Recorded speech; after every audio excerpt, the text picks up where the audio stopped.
Et tu ne peux pas convaincre quelqu'un s'il ne comprend pas ce que tu dis. Ça ne marche pas.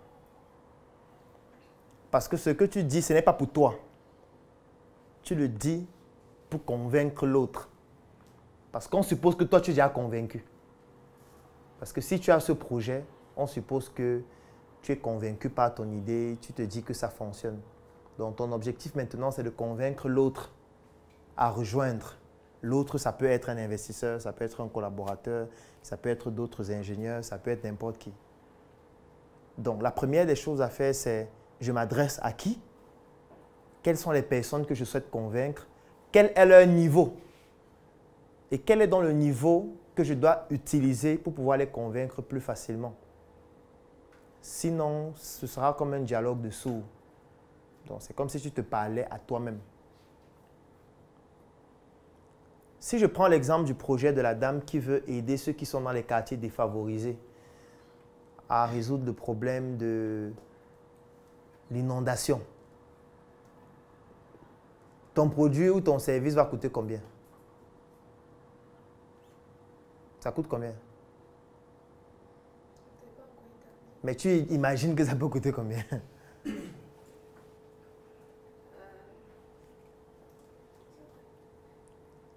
Parce que je prends un exemple. Tu as quelqu'un qui habite à Bilongué à Douala. La maison où il habite, le mois, c'est 7 000.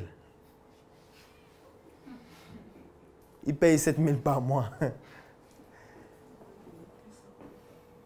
Et il y a les inondations chaque jour. Est-ce qu'il pourra payer ta solution? Est-ce qu'il pourra payer? Parce que ta cible, c'est lui.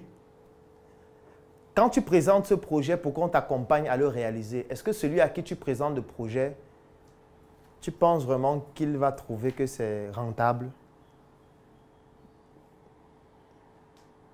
Lui, il va estimer que c'est social. C'est pour sauver les gens qui souffrent. Est-ce que sauver les gens qui souffrent, est-ce qu'il va prendre l'argent dans son compte pour te donner, pour que tu ailles sauver les gens qui souffrent? Si c'est quelqu'un qui est sensible, oui, mais il ne va pas donner beaucoup. Parce que je ne pense pas qu'il y a quelqu'un ici qui a déjà donné 10 000 à un mendiant. Qui a donné 10 000 à un mendiant? Il lève la main. Et il explique dans quel contexte il a donné 10 000 au mendiant. Personne, non? Qui a déjà donné 5 000 à un mendiant? Qui a déjà donné 2 000 à un mendiant? Et vous n'aimez pas les mendiants?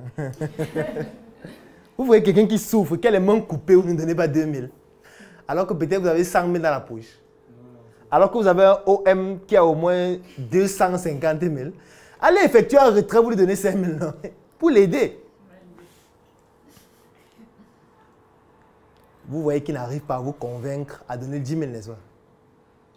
En fait, le mendiant n'est pas persuasif. Parce que tu te dis qu'il veut lui donner 10 000, pourquoi? Pourquoi il doit lui donner 5 000? Pourquoi? Parce qu'il est en route, il souffre. Non. Si j'ai une pièce de 100 francs, en passant, je peux le lancer dans la quête. Je suis dans la voiture, en passant, je lance, il ramasse au sol. Et même si je lui donne 5 000 ou 10 000, en réalité, ce n'est pas pour lui que je donne. Je donne ça pour avoir les bénédictions. Je donne ça pour que le Seigneur voit que j'ai donné. Que Seigneur, tu dis qu'il faut donner, il faut aider les pauvres, les mendiants.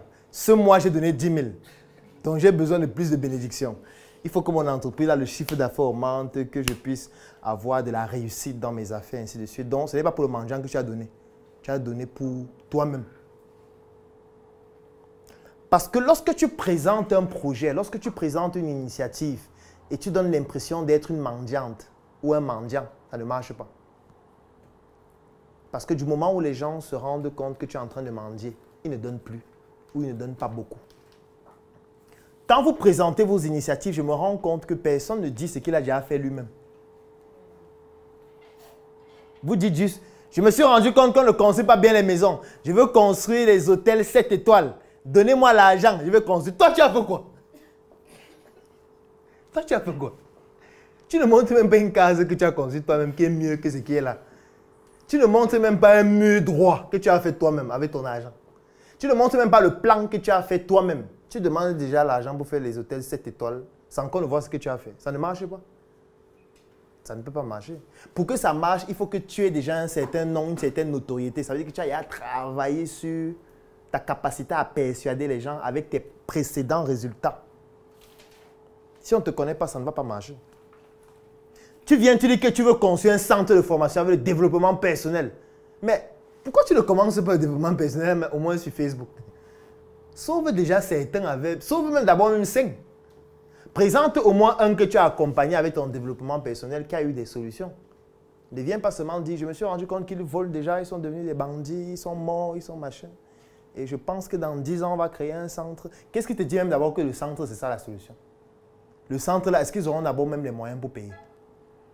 Parce que peut-être ils ne partent plus à l'école, ils ne continuent plus parce qu'ils n'ont plus d'argent.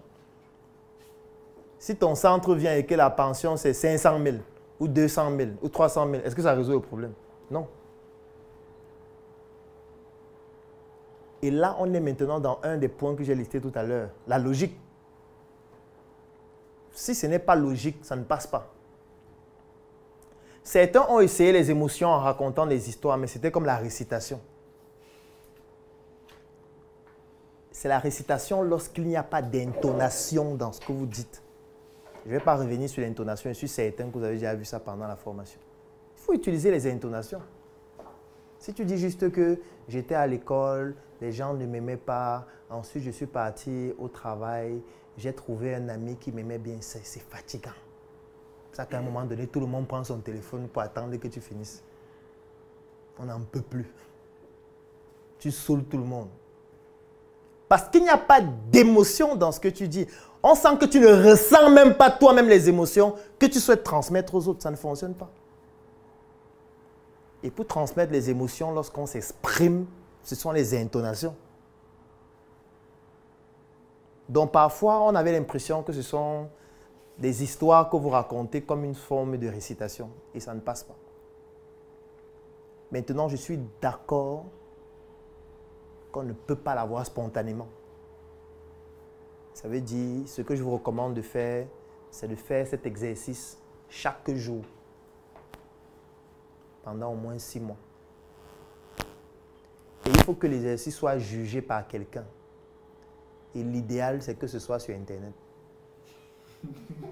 C'est l'endroit idéal pour faire ça. Parce que là-bas, ce n'est pas vos amis. On s'en fout de qui vous êtes. Si ce sont des bêtises, tu bouffes ta tontine directement. Il n'y a pas qu'on t'aime. Non. Si ça ne marche pas, quelqu'un va dire en commentaire que tu n'as pas mangé le matin. C'est quoi que tu racontes sur Internet chaque jour? Chacun ici est sur Facebook. Qui n'est pas sur Facebook? C'est que tu dois créer un compte, même si ce n'est pas ton nom, pour parler de ça. Tu vas mettre le nom de ton projet. Tu dois parler de ça sur Internet. Et la meilleure plateforme, c'est Facebook. Ou tu as un problème avec Facebook? C'est quand tu as bouffé la tontine. Oh, tu as bouffé la tontine sur Facebook? Non. Et pourquoi tu as quitté? Ça ne marchait pas. Pourquoi ça ne marchait pas? Je sais pourquoi ça ne marchait pas. Ça n'était pas bon. Et tu as décidé de quitter définitivement? J'ai fait la bonne recrue d'abord. Est-ce qu'on t'a insulté? Non. Qu'est-ce qui s'est passé pour que tu quittes définitivement? Il n'y a pas dit définitivement. Mais pourquoi tu n'es plus là? C'est fort. Qu'est-ce qui est fort? Il dit que qu'est-ce qu'il raconte? Qu'est-ce qui est fort? En fait, j'avais lancé un projet. Oui. Ça va marcher. Oui, tu as lancé un projet, ça n'a pas marché. Et ensuite? Ça m'énerve. Et ça t'énerve. Qu'est-ce qui t'énerve? Que ça n'a pas marché. Tu as quand même un profil sur Facebook. J'ai un profil. Où tu publies régulièrement. J'ai arrêté de communiquer sur Facebook. Parce que le projet n'a pas marché. Oui. Mais mon type.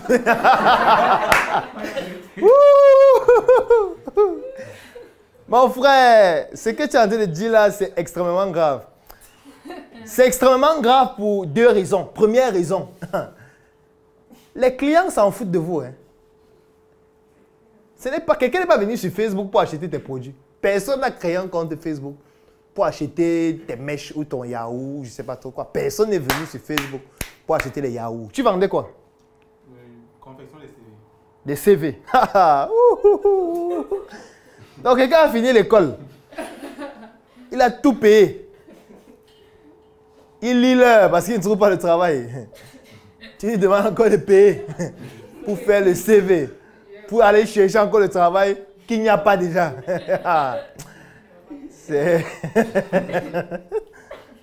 C'est costaud ce que tu lui demandes de faire là. CV ou quand il tape sur Google CV, il y a au moins 220 000 CV gratuits. Où tu cliques seulement, fichier Word, tu modifies. Tu as ton CV fait. Et ça ne marche pas, tu pleures. Je quitte de Facebook. Mon frère. Mon frère, c'est totalement interdit de pleurer. Totalement. Tu dois trouver un autre moyen qui marche. Au lieu de fuir.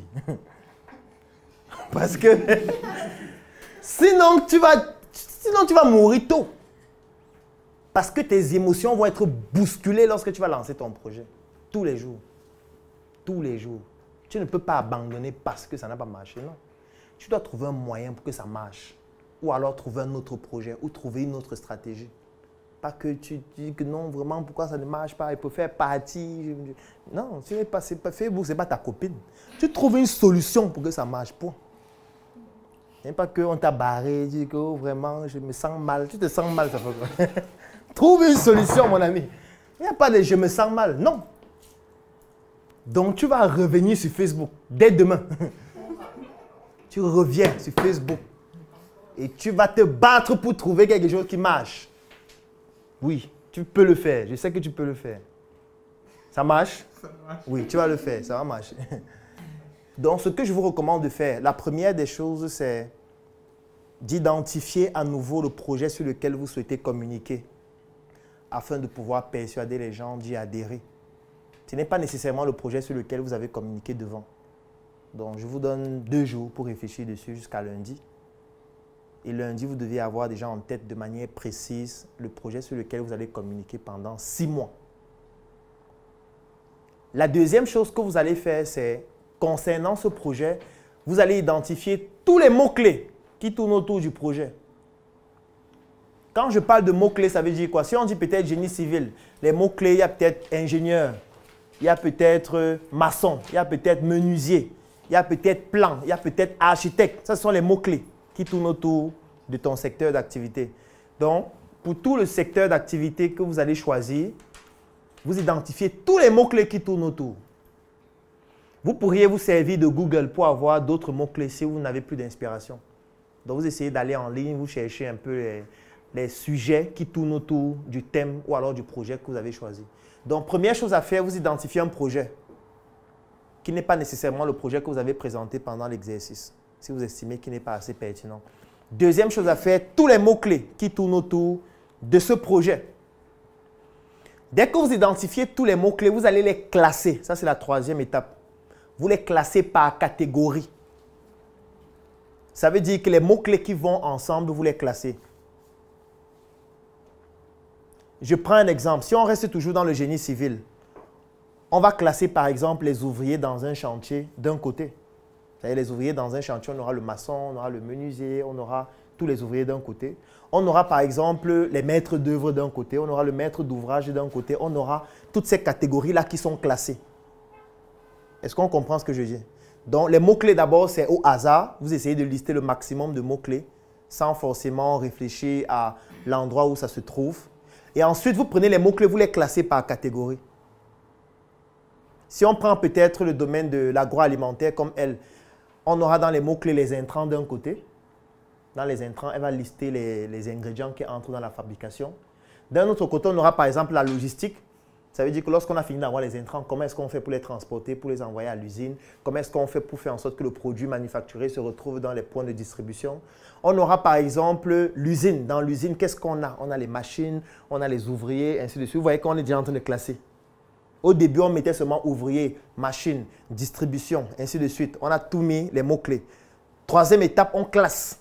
On classe intrant d'un côté, on classe usine d'un côté, on classe ouvrier d'un côté, on classe distribution d'un côté, on classe supermarché d'un côté, ainsi de suite. Est-ce qu'on comprend jusque-là?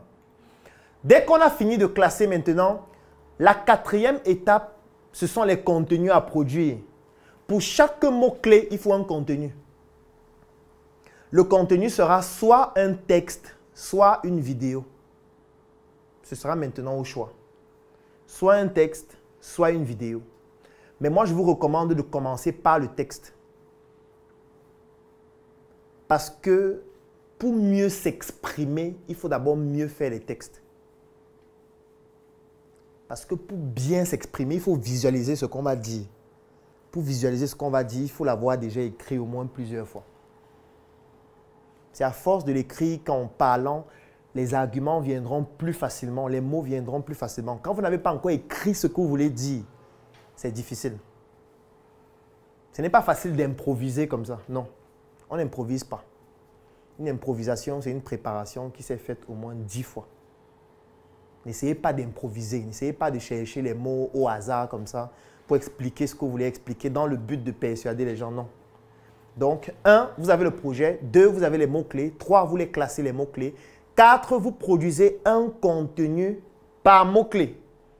Ça veut dire, par exemple, que si on est dans le domaine du bois, il y aura un contenu, par exemple, sur un arbre. C'est quoi un arbre? On peut avoir un contenu dessus. On peut avoir un contenu sur le transport du bois. On peut avoir un contenu sur les dérivés du bois. On peut avoir un contenu sur les différentes essences de bois. C'est différent. On ne parle pas de la même chose. Est-ce qu'on comprend ce que je dis? Oui. C'est ce que je fais déjà. Je vous invite d'ailleurs à vous abonner à la page d'écoute. Non, non. On suit d'abord ce qu'on dit. Après, je vais t'expliquer comment on va faire. Donc, il faut produire des contenus pour chacun des mots-clés. De préférence, un contenu texte dans un premier temps et par la suite des contenus vidéo.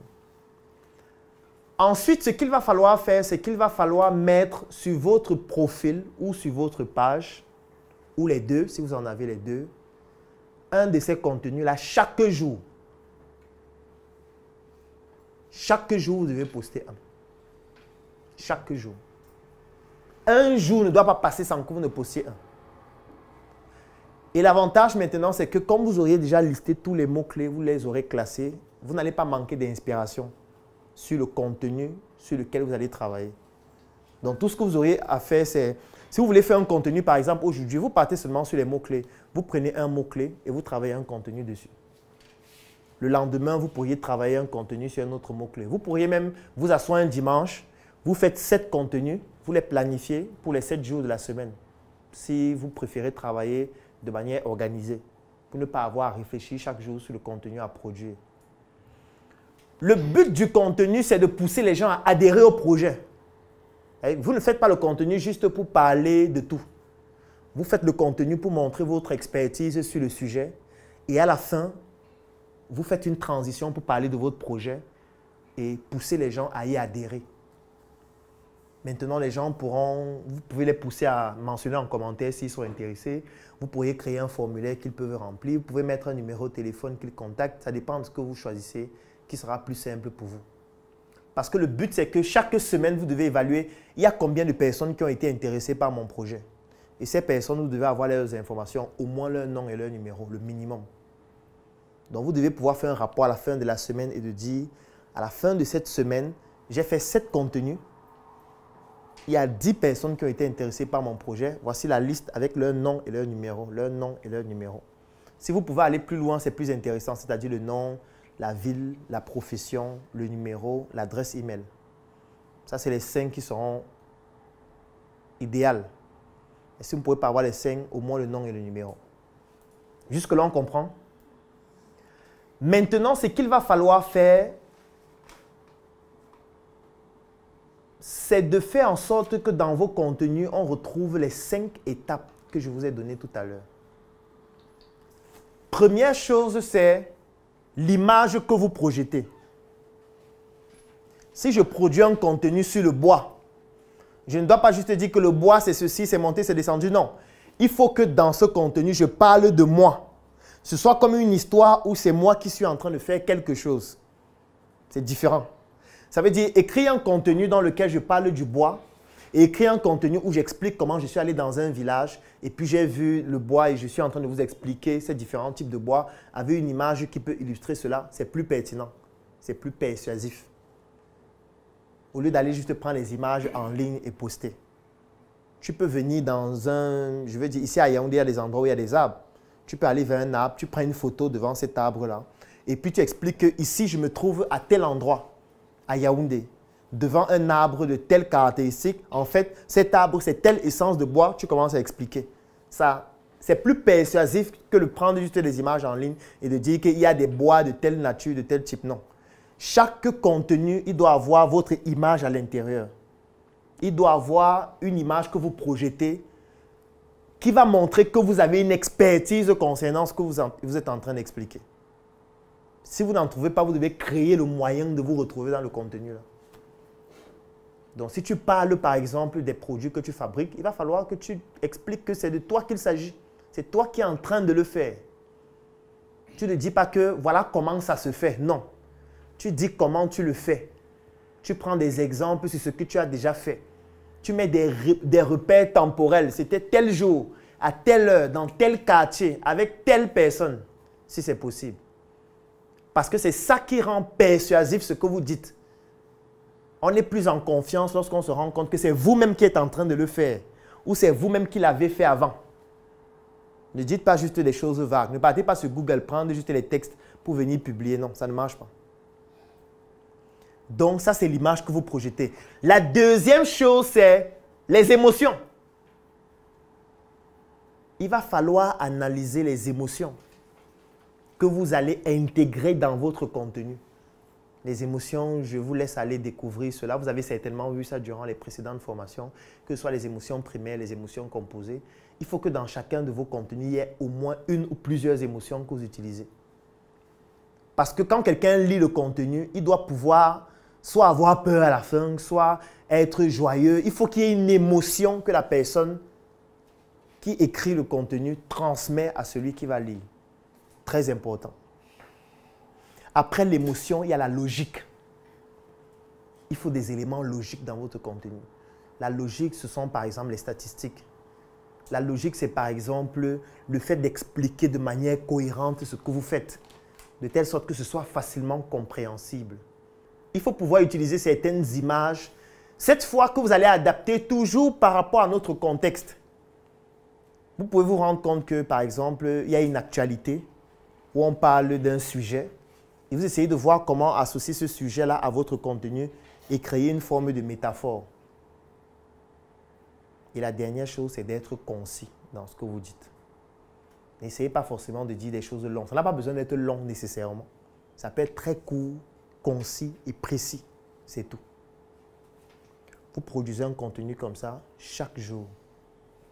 À la fin de la semaine, vous faites des statistiques. J'ai produit tel nombre de contenus, il y a tel nombre de personnes qui ont été intéressées par mon projet. Il y a tel contenu qui a mieux fonctionné par rapport aux autres. Les gens ont été plus intéressés par rapport à ce contenu vis-à-vis des autres contenus. Et maintenant, à la fin de chaque semaine, vous identifiez dans le contenu qui a plus intéressé les gens et vous faites une vidéo dessus. Une vidéo est un peu comme une explication de ce contenu-là, ou alors vous faites ce contenu en version vidéo, tout simplement. Ça va vous permettre de travailler au quotidien votre capacité à persuader les gens à adhérer à quelque chose. Un autre exercice que vous devez faire aussi régulièrement, c'est d'identifier, comme je l'ai dit au début, vos points forts. Quels sont mes points forts?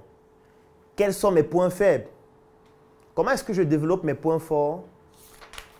Comment est-ce que je fais en sorte que mes points forts ne deviennent pas des points faibles?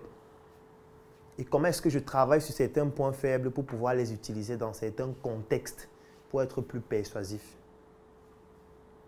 Ça, c'est un autre élément important. Je ne vais pas revenir sur tout ce que vous avez vu pendant la formation. Je sais qu'on vous a parlé du langage non verbal. Non, je ne vais pas revenir dessus. Je sais qu'on vous a parlé de l'art oratoire globalement. Non, je ne vais pas revenir dessus.